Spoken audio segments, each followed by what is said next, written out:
Hi guys, நம்ம இன்றைக்கி பார்க்க போகிறது என்னென்னா டிஎன்பிஎஸ்சி எக்ஸாமில் கேட்கக்கூடிய மிக இம்பார்ட்டன்ட்னு சொல்லக்கூடிய பாட்டு 10 பாட்டு நூல்கள். இந்த 10 பாட்டு நூல்களில் என்னென்ன பாட்டு இருக்குது, அதை எழுதினவங்க யார், இதில் அகம் சார்ந்த நூல் எது, புறம் சார்ந்த நூல் எது, அகம்புறம் சார்ந்த நூல் எதுன்றது தான் இந்த வீடியோவில் பார்க்க போகிறோம். இதுலேருந்து கண்டிப்பாக கொஸ்டின்ஸ் வரும், படிச்சுக்கோங்க. ஃபஸ்ட்டு ஒன்று என்னென்னா திருமுருகாற்றுப்படை நக்கீரர் இயற்றியவர். நெடுநல்வாடை நக்கீரர் தான் இயற்றியிருக்காரு.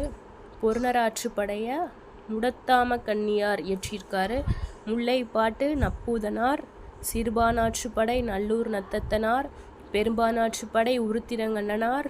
பட்டினப்பாலை உருத்திரங்கண்ணனார். மதுரை காஞ்சி மாங்குடி மருதனார். மலைப்படுகடாம் பெருங்கௌசிகனார். குறிஞ்சிப்பாட்டு கபிலர். இதில் அகம் சார்ந்த நூல் எது அப்படின்னு பார்த்தோம்னா 3 நூல் இருக்குது. அதில் என்னென்ன சொல்லியிருக்காங்கன்னா குறிஞ்சிப்பாட்டு, முல்லைப்பாட்டு, பட்டினப்பாலை. புறம் சார்ந்த நூல் அப்படின்னு பார்த்தோம்னா 6 நூல் சொல்லியிருக்காங்க. திருமுருகாற்றுப்படை, மதுரை காஞ்சி, பொருணராற்றுப்படை, பெரும்பானாற்றுப்படை, சிறுபானாற்றுப்படை, கூத்தராற்றுப்படை அப்படின்னு சொல்லியிருக்காங்க. அகம்புறம் இரண்டும் சார்ந்த நூல் எதுன்னு கேட்டிங்கன்னா நெடுநல்வாடை அப்படின்னு சொல்லியிருக்காங்க. இந்த இது கண்டிப்பாக நம்மளுக்கு எக்ஸாமில் இந்த இதுலேருந்து கொஷின்ஸ் வரும்.